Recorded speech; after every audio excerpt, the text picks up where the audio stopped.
implementation of the Reconstruction Amendments, as well as the protection of the Federal Army, allowed temporary but significant political impacts and opportunities for African Americans.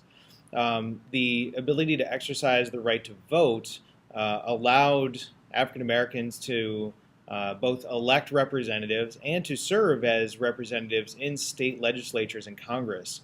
It is in this time period that we actually have enfranchised Americans making up the majority of some southern state legislatures. For example, South Carolina, just as they had made up the majority of the population in some of the southern states. We need to remember that this is the most democratic of southern governments at the time, because everybody is enfranchised and has the right to vote, at least all men at this point. It's still a work in progress. This is where we also need to pause and get rid of some of the lost cause mythology that often dominates this topic. While the governments were sometimes corrupt, they were no more corrupt than any other government that had been put in place at the time.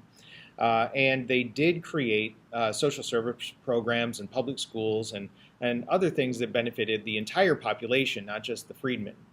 But even with that, we need to understand that in the post-Reconstruction era, part of the lost cause mythology was that the African Americans were ignorant and almost buffoonish and were simply trying to get what they could from the government.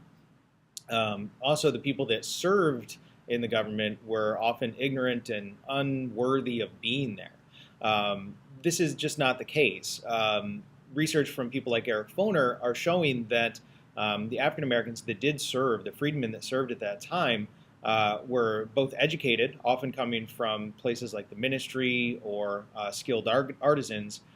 So they were both educated, and they would come from at least what we'd call today a middle-class lifestyle. They had some finances and some money. So it is just not the case that the people that were serving and voting were these ignorant, buffoonish people that often gets portrayed.